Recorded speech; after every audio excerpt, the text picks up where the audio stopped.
Good, happy Tuesday morning, June 8th, 2021. I'm Riley King, and welcome to your morning news, weather, and traffic update right here on the Riley King Radio Network. Let's begin and let's get started. First up, let's get started with your morning news updates. First up, FDA approves medication to slow the progression of Alzheimer's disease. Let's take a listen to that video from WMUR News 9.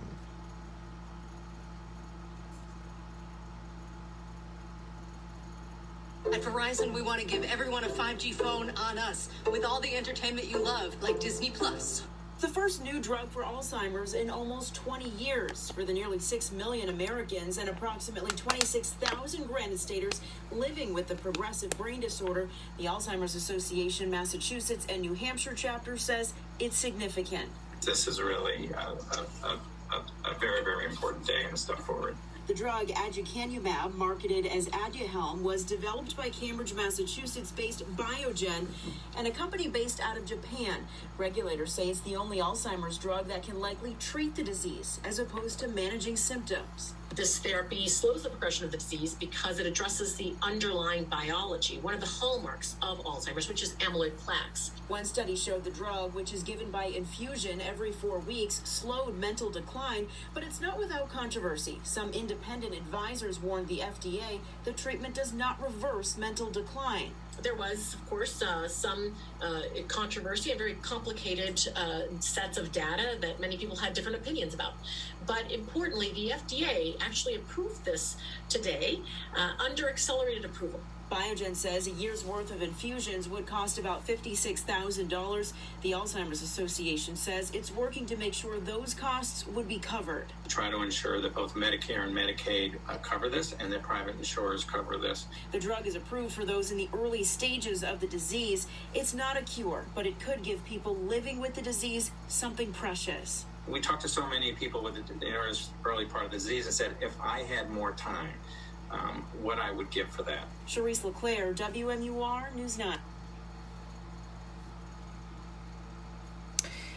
DHMC Roundtable addresses parent concerns over COVID-19 vaccine in kids. Let's take a listen to that video from WMUR News 9. We make USAA insurance for members like Martin, an Air Force veteran made of doing what's right, not what's easy. So when a hailstorm hit, USAA reached out before he could even inspect the damage. That's how you do it right. USAA insurance is made just the way Martin's family needs it. With hassle-free claims, he got paid before his neighbor even got started. Because doing right by our members, that's what's right. USAA. What you're made of, we're made for. USAA. More than half of Vermont teens have already had a first dose vaccine. Northern New England is showing the way. The pediatric panel from Children's Hospital at Dartmouth says all vaccines are safe. Pfizer for anyone 12 and up, Moderna and Johnson & Johnson for those who've turned 18. Members recommend the shot right away for those with chronic health conditions. They say while considered rare, several hundred children have died from COVID. The majority of them did have chronic conditions, including asthma, heart disease, neurologic and developmental delays, obesity. So I think it's actually very, very, very important for children with underlying illness to be really at the head of the line. The pediatricians still recommend masks for children 2 years and older in public places where there's a risk of exposure to unvaccinated people, and they suggest families consider mask modeling. Parents, although they may not need to wear that mask, maybe they've been vaccinated, modeling appropriate, timely mask wearing for young kids is going to be really important, and to enlist their older siblings who also may be able to be unmasked to get everybody involved, because we know younger kids will follow along with that. The doctors say the CDC and American Academy of Pediatrics favor routine vaccines at the same time as the COVID vaccine. So we can give them together at this point. It's much more efficient and it creates a situation where it's more likely that people will get the appropriate vaccines that they need. Trials are underway, and by the end of summer, children 5 years and older could be eligible for the vaccine. Jean Mackin, WMUR News 9. Looking for a great gift this Father's Day? Okay, and there you go on that video and that report. Pet owners reminded to keep animals cool during heat wave. Let's take a listen to that video from WMUR News 9. Plenty of water breaks tonight during the Pembroke and Portsmouth girls lacrosse game. Players trying to stay cool during our first heat wave of the season. People are feeling the oppressive temperatures, and pets are too. Don't work your animals in this temperature. Don't make them stay out for any, excessive periods of time. Lisa Dennison of the New Hampshire SPCA says our four-legged friends should be kept cool in the air conditioning or in the shade with plenty of water and off the hot pavement. They're at the end of a leash. They can't tell you. But when they collapse, it's a crisis, and just don't even set them up for failure. And in weather like this, Dennison says to be on the lookout for pets in parked cars and to call authorities if you feel the animal is in danger. Where it's 93, 94, 97 degrees, it'll be 140, 150 degrees. I mean, an animal will not survive long at all. So please leave your animals home. In Manchester, some people waited till early evening for a light jog in Livingston Park. Medical experts are cautioning everyone to hydrate with water and be careful of heat cramps, heat exhaustion, and heat stroke. You can go from sweating to not sweating. You can be flush. Confusion can become worse. Many other symptoms up to the point of loss of consciousness. Those very young and old are at most risk, and if someone is suffering from a heat stroke, doctors say they should go to the hospital right away. Reporting live tonight, Mike Cronin, WMUR News 9. Okay, and there you go on that video and that report. Harris delivers message to Guatemala. Let's take a listen to that video from ABC News. Welcome to the Disney Bundle, where Disney Plus, Hulu, and ESPN Plus come to life on all... In Guatemala, her message tonight to the people in that country: do not make that journey to the U.S., saying the U.S. will help fight corruption and crime on the ground there. Matt Gutman, who has reported from the region on the families and children there, on why parents would risk sending their children, he's on this again tonight. Tonight, Vice President Kamala Harris in Guatemala with a message: do not come, do not make that journey. I want to be clear to folks in this region who are thinking about making that dangerous trek to the United States-Mexico border. Do not come. Do not come. This year, more than 96,000 migrants from Guatemala alone have been apprehended at the border, 21,000 of them unaccompanied minors, more than from any other country. The goal of our work is to help Guatemalans find hope at home. This is her first foreign trip as vice president, and tonight she has pledged help from the U.S. to fight corruption and crime, which drive thousands to make that journey north. We want to make sure that this is about transnational crime, and we have to follow the money, and we have to stop it. Protesters greeting Harris with their own message. Signs saying, Kamala, they're lying to you. Corruption plus poverty plus impunity leads to migration. For weeks now, we have been reporting on the hardships so many face here. On our journey, we met these children who say they are hungry. Para cena. ¿Tortilla? ¿Solo tortilla? ¿Con algo o solamente tortilla? So, Nelson is 11, Eileen is 12, and they are about the size of my 6-year-old. These children telling me they've never eaten meat in their lives. Heartbreaking to watch, David. Our next stop for Vice President Harris is Mexico. She'll meet with its president. The agenda there very similar to what it was in Guatemala, finding ways of enticing people to stay in their home countries by improving conditions there. David. Matt Gutman, thanks for staying on this, Matt. Hi, everyone. George Stefano. Okay, and there you go on that video and that report. And that is a look at your morning news updates. Now let's take a look at your morning weather update.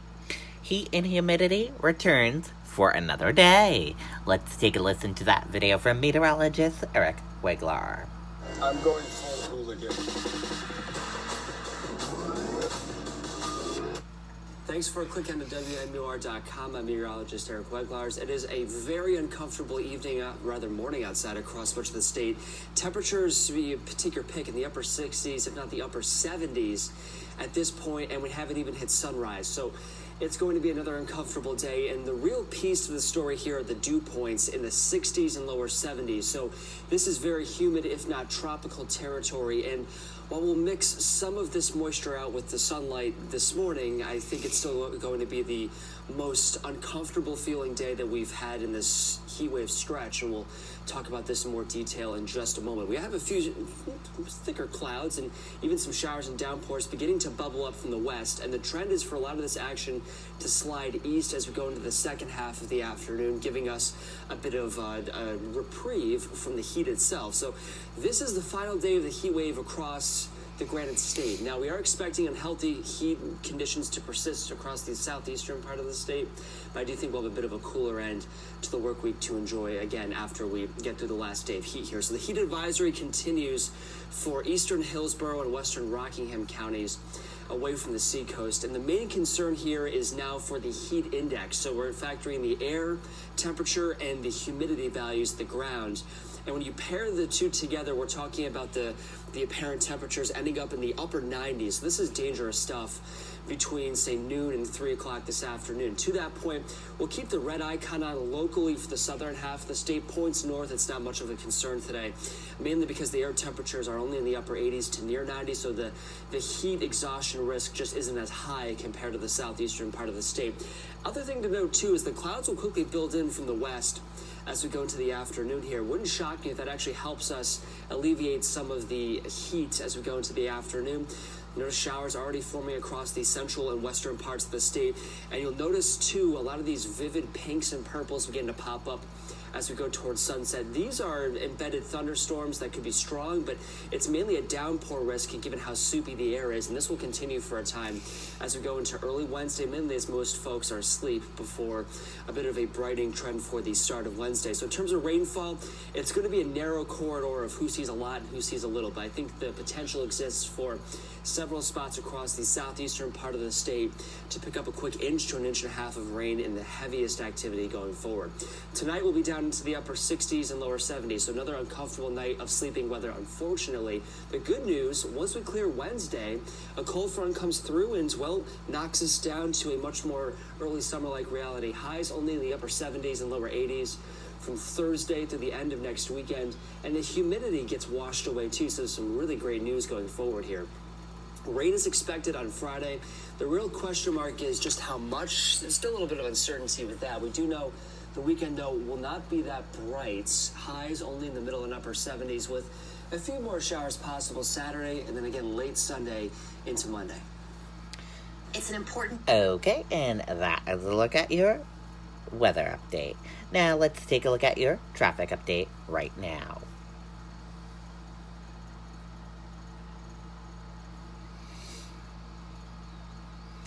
And checking the traffic for all of you right now.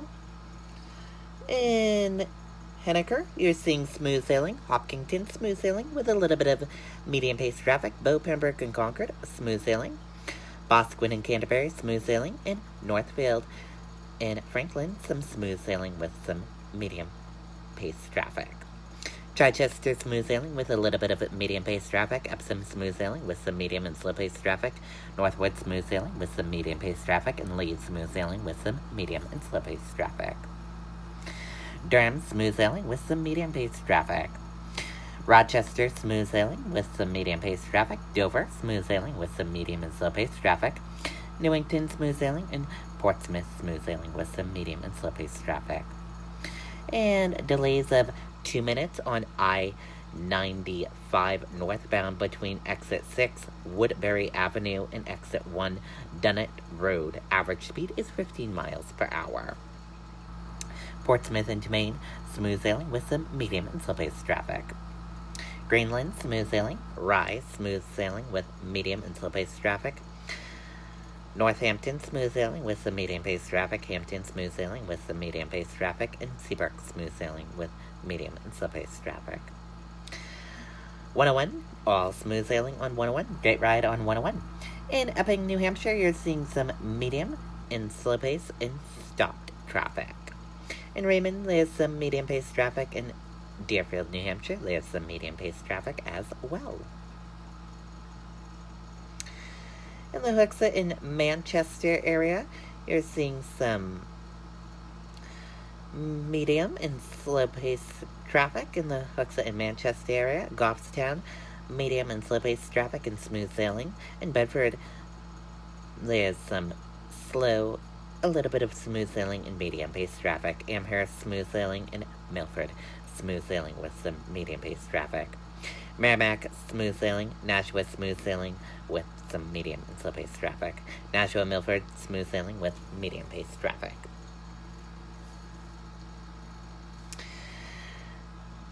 Derry, Londonderry, Windham, Salem, into the border of Massachusetts, you have some medium and slow pace traffic with some smooth sailing.